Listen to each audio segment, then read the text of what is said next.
Hello everybody and welcome to the second part of this tutorial series about making a game in the Unreal Engine. In the last part we set up the project and talked a little bit about what the project is going to be. So today we're gonna start working on our input widgets, or rather the widgets that will show the player values and other information on our game. So we go into our neatly cleaned up content folder, create another folder there, call it UMG. And inside the UMG folder, we create yet another subfolder. We call it widgets. And another one for materials. And within that material folder, another one called textures. That is the folder setup that I tend to use in my projects. So we have the widgets in their folder and the materials in their folder, and because the materials make use of textures, those textures folder goes inside the materials folder. So the first widget we want to create is a radial bar widget. So imagine when we are in gameplay and we have then at the top left a series of circle progress bars or circle value bars that will show stuff like the health, the stamina, and what you might expect from the standard survival game UIs from games that you see out there. So in order to do that, we go into our widgets folder, select user interface, create a new widget, a widget blueprint, and we call it radial bar widget. That's what I like to call it. Inside of our widget, we add the following components to it. We add an image that will be used to display the circle bar, and we create that with a material that we then assign to the brush of the image of the image. So, but for now we're just setting this up. We name it a little bit more imaginative than image. We call it display, and we make sure it's set as a variable because we're gonna access that. And in our materials folder now, we create a material for it, and that material will be split up into, or will make use of several functions that we create, so we don't have to create the whole material graph all over again in materials that use the same functionality. I'm not gonna cover the new layering workflow that comes with Unreal Engine, since it's still considered experimental and stuff might change, so I didn't switch my workflow over to that yet. But everything I do here with the traditional material layering or combining workflow should be possible with the layering system. If anything, it will just cut down some manual work, but it will work essentially the same. So in our textures, in our materials folder, we create another folder and call it functions. I can spell that right. And in our functions subfolder, we create a function. Just right click, go to materials textures and choose material function. That material function will give us a radial bar, hence the name. So right now we are in our material function graph, and we start by selecting some texture coordinates, because if we want to have a radial gradient, we need to drive some kind of trigonometric function with our coordinates. So that's why we have them here. And I want to give that a custom rotation.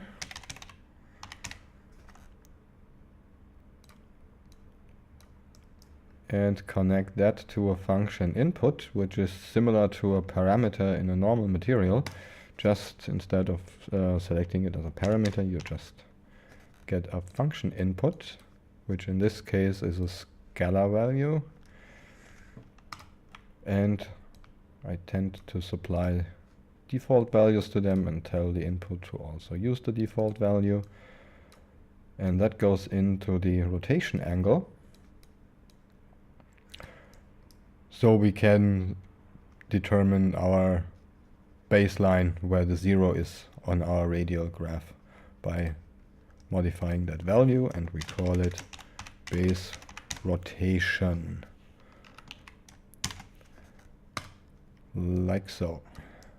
The rotation center in the middle of the UV space is perfectly right. We don't change that. And if we hook that up now to our result, we can see our normal space. And if I would turn that to, let's say, a quarter, we just flipped it quarter counterclockwise, because as per definition, angles increment counterclockwise in geometry. That's just the way it is. If you increase an angle value positively, it will be a rotation counterclockwise. So the next step would be turning this into some sort of a radial gradient. But for that we need to have the U and V values accessible individually. Now I could drop in some mask nodes for the R and the G channel, but I find this a little bit more neat to have it here. It's just one node and it pulls that out. The next thing we will do, forgot something. We need to subtract 0.5 from it.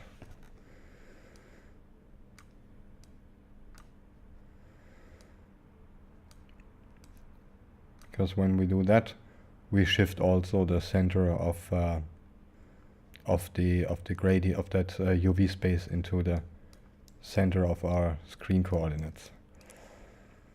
So after that is done, we can just use a trigonometric function called the Arcus tangent, and it's available in two versions. We choose the fast version, and remember y and x are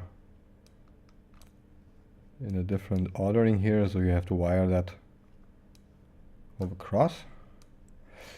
Now we almost have something that looks like a gradient, but those values are all blacked out because they're all in the negative, and the angle value that the Arcus tangent function puts out is in radians, but we want to work with something that is in degrees and that is located then in the proper value range.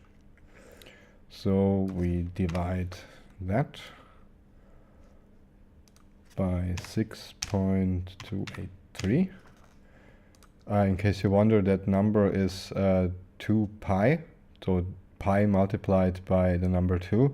The reason for that is that a full circle has the range of 2 pi, so pi spans basically over one half sphere. So that's also the reason why the arctangent needs two arguments, so you can determine the proper quadrant where that vector is pointing into, because the normal tangent function just leaves just drops the sign under the table. So plus 180 degrees and minus 180 degrees will be indistinguishable. So after we taking that, we take the fraction value, because we're only interested in that, and that already gives us our nice quadrant, nice gradient that goes from black around the gray values into the white. And again, if we would leave the base rotation at 0, it would just point to the right, because by default it just is the positive x-axis that normally defines this value range.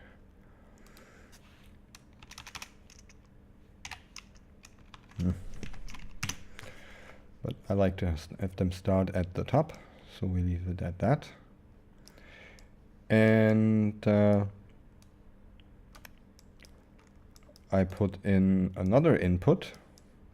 It's also going to be a scalar value, and this will just serve as a kind of a Boolean, and it determines the direction of our gradient. So at the moment I have the values increasing clockwise, but if I want to have them increase the other way around, I basically just have to invert that with the -1 node, and I have that. And now we're selecting with this value whether this or this value here will be our result node for the function. So we connect that to an if node and connect another scalar value to the b. So every time this is gonna be 1, we call it clockwise. I could also make this 0 and call this counterclockwise, but clockwise is a bit shorter, so I go with that. So every time we have a value that is greater than 0, we want the clockwise. That means we get this. And in the other cases, we're going for this. So 1, we have our normal gradient clockwise, and if I turn that to 0, we get the opposite, counterclockwise. And I give that a sort priority of 1, because I want to have it underneath the base rotation. And that is pretty much for our first material function that we have created. So we can now save and close our material. And apparently I chose a really bad name for it. We don't call it radial bar, we call it radial gradient. I was getting a little bit ahead of myself, because the radial bar material function is what we create actually now. Radial bar. And that will of course use our radial gradient and just turn it into the bar that we want to see and can manipulate. So if we just hook that up like this, we have our normal thing with our 2 input parameters, and now we're gonna set up the bar. For that bar I'm gonna use a texture, and since we're creating all the assets here live, so to speak, we start with creating a little mask texture for our bar. So we open up a new image. 128 by 128 is perfectly enough. It's more than we need for a widget. And the way I like to work when creating masks in Photoshop is that I create my masks as layers in one image and copy that then over to another image into the appropriate channels. So we start out with a black background, select the ellipse tool, and start creating a circle. If you hold down the shift key while dragging out a circle, you don't make it an ellipse, you keep it perfectly proportional, and we scale it up just so that we are a little bit away from the edges. Select both layers and align them to the centers, so we're sure our radius in the center, and we make a copy of it. We're gonna need that later. So now we go to our first bar, give it a shiny white color, create a layer with a black background and combine those layers. So we have now the circle with a black background and a layer of its own. Hide that for a moment. Let's go to our second circle. We just select or enable the transform controls. Scale it a little bit down on both axes, say to 95%. That should be good enough. Yes, apply. And we add a layer effect, a stroke, also with a white color, but on the inside. And make it a little bit bigger, like so. Again, we create another layer that has the black background. Combine those layers. So now we have a background layer shape and for our bar the circular shape. Now I create another image, the black background. I select my background layer and copy it here exclusively into the red channel. And the same thing with the other layer in the green. So we end up with something like this. The red texture, the red channel will be the background for our bar widget, and the yellow will define then the bar itself. So we save that out. And I made already a folder for it in my Unreal Engine assets folder. Where is it? Here, survive. And in our assets, create a new subfolder, call it textures. Keep things organized there. And it's going to be our bar masks, or better, radial bar masks. Keep everything descriptive as possible. Yes, 24 bits. We don't using an alpha channel, so that's okay. And we saved out that texture. So let's import it into Unreal Engine. We go here in our texture subfolder and we drag it over. Takes a while. Now let go. And inside this textures we uncheck sRGB, and we're setting it to user interface.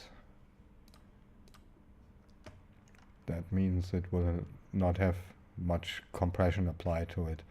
And if we look at it scaled at 100%, it looks pretty crisp and good enough. So that's for the texture. Now we can create our bar material function. We drag this texture in there and convert it to an texture object, because we're gonna need that, or we're gonna use that as the default value to display for our input. And this function input is a texture 2D. Make sure it uses the preview value, and we hook it up to our parameter node. And now we have this texture. In order to get the channels, we need to sample it again. So we have our texture sampler, and now we have our texture as coming from the parameter, which name will be bar masks. So now we can use this to create our bar function, our radial bar function. It will have two outputs, one for the color appearance and of course for the correct bar value, and one output for the opacity, because I want the bar widget to have a partially translucent background. So that's why we have this background channel info, and can then blend that together to an opacity value that we want. So first we start taking care of the percentage value. That will be an input of scalar type. Already provide an, say, 0.66 default value, so 66%, and call the parameter percentage.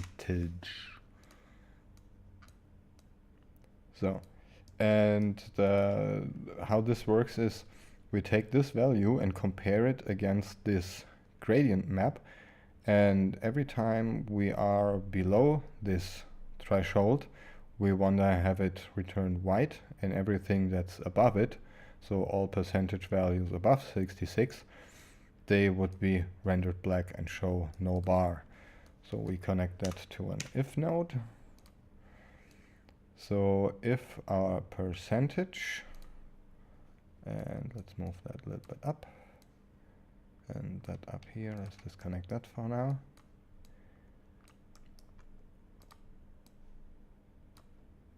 So if our value in percentage is higher than this, we want to have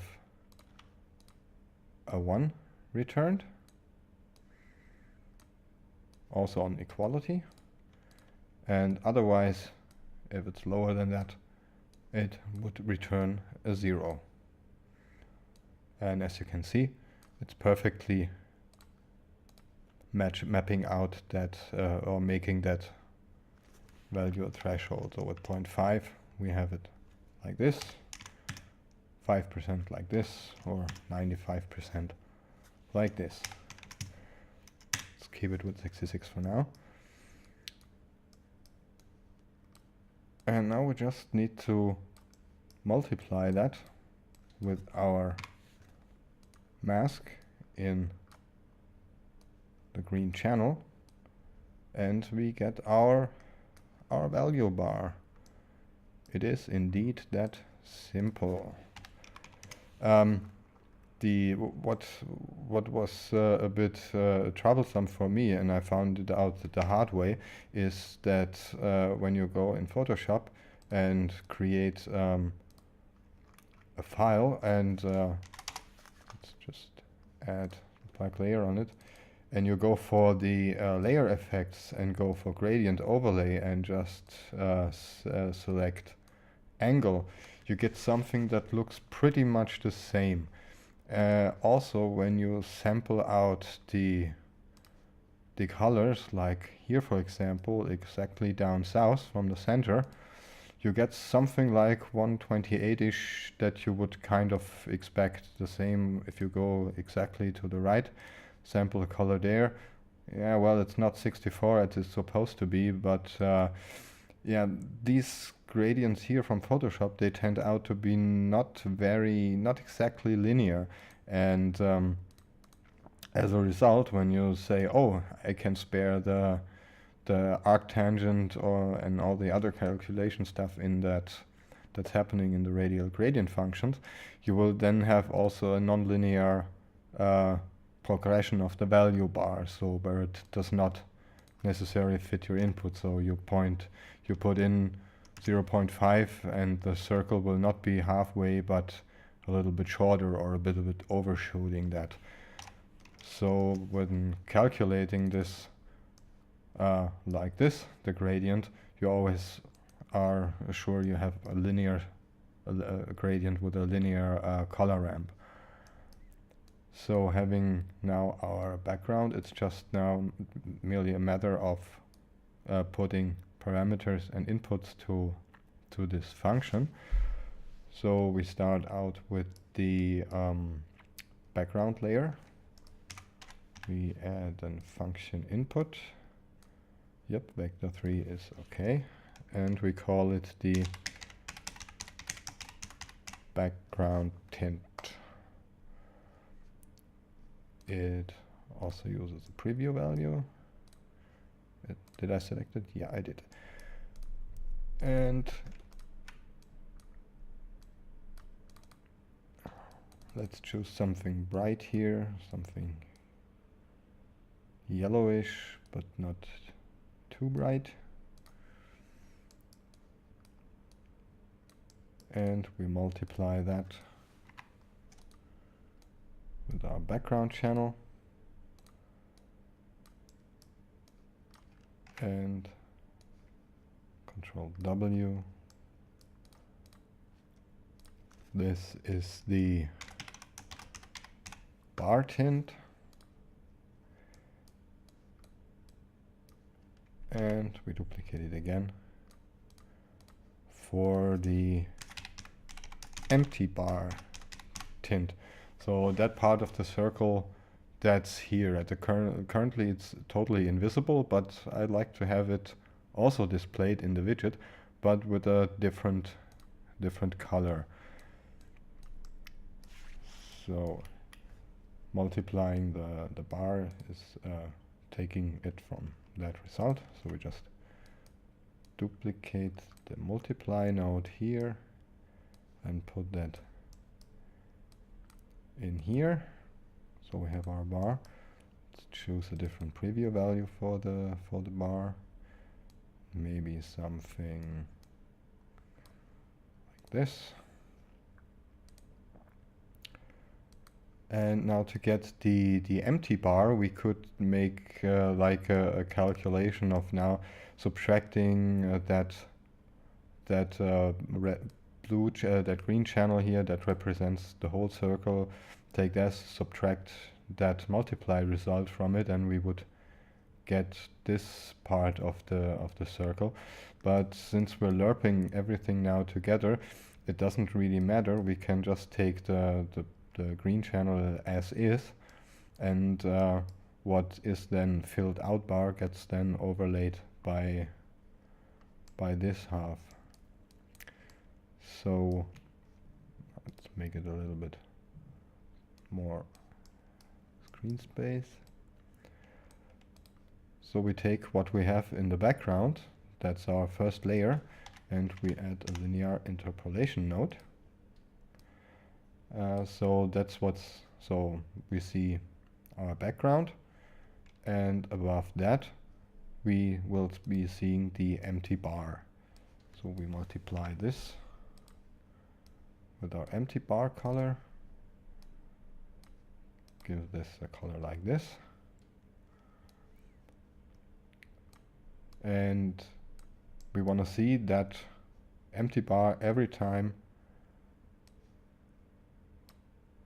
the pixel, the UV coordinates are matching the information where the green channel has a 1. So that's our alpha. Let's preview that. And on top of that, with the second lerp, taking now this result as first layer, we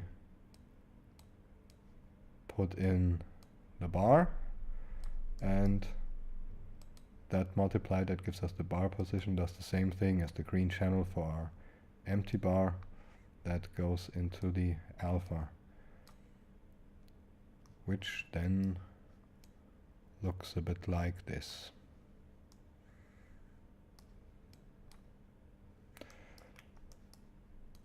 Those are just preview values, so later we can change that then to anything we want.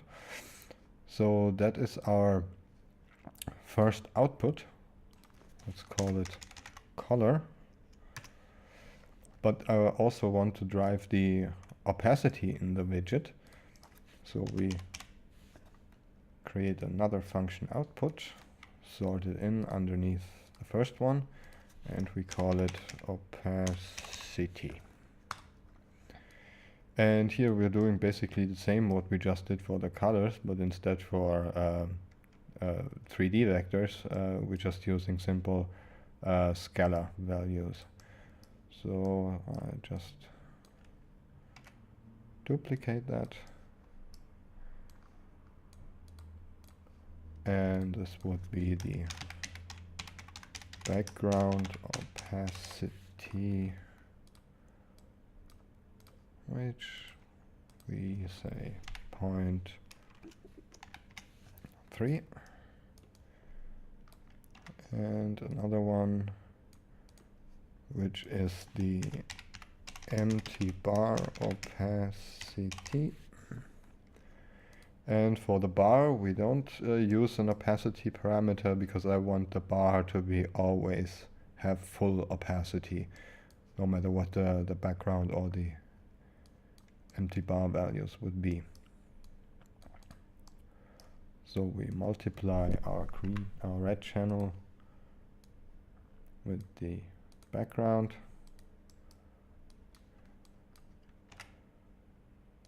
and lerping over the empty bar, which we give a preview of 0.45,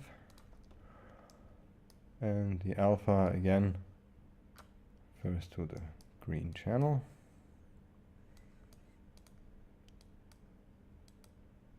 And on top of that, we simply lerp the bar position, which is also serving as an alpha in this case. So we end up with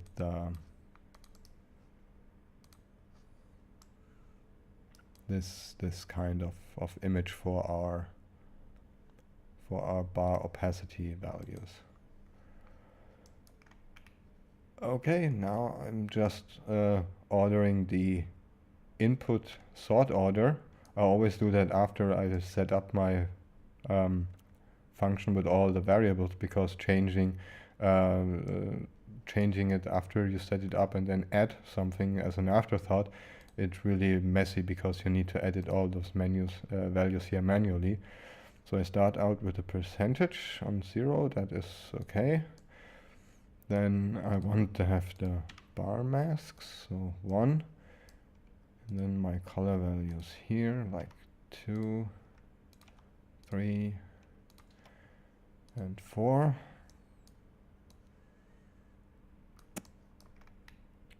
And then I want to have the opacity values. It's like 5 and 6. And I also need to make those radial gradient values available. So let's just copy that over twice. Give it the same name, base rotation. Give it the same preview value. And this is clockwise. Preview of 1.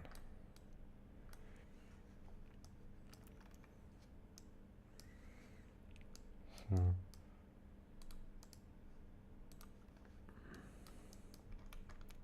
and if you see, if you change that to a 0, it will still be 66%, but just the other way around.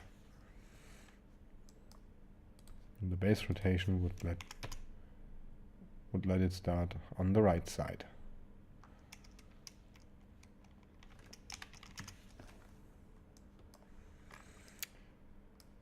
So after that is done, where were we? Sort priority 6. So that's then a 7 and an 8. Wonderful, we have our radial bar. Now what else do we need? The next thing we need is some sort of function that lets us pick our icons that we want to use for our widgets. So we create a material function again, call it pick icons or pick icon. And that's one of the functions that we will not only be using in this radial bar, but also in other widgets, for example, inventory icons and everything. So that's the reason we're not putting stuff into materials directly, but rather create a little pool of functions that we can use for that. So I want to have this, for this function, just the need for an icon index, the texture sheet, and some information about how many icons are on the sheet, how that is organized. And at the end we get the texture that we want. So we start by creating some inputs. That's a scalar value input. We call it icon index. Then we apply a default value. Leave that at 0, good enough. Then we will have a row count. So how many rows of icons are on our icon sheet. And we will have a col count, if I manage to spell that. That will determine how many columns in our texture sheet is. So depending on how we lay that out, we can then define some sensible default values. But we need another input, which is a texture, and that's just then be the texture input where our images are stored in.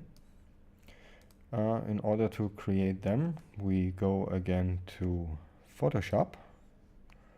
Let's close this out. This is done. Don't need that anymore. But that will be in the next episode, since I want to keep this videos not overly long. So thanks for watching, and we continue the next time. See you, bye bye.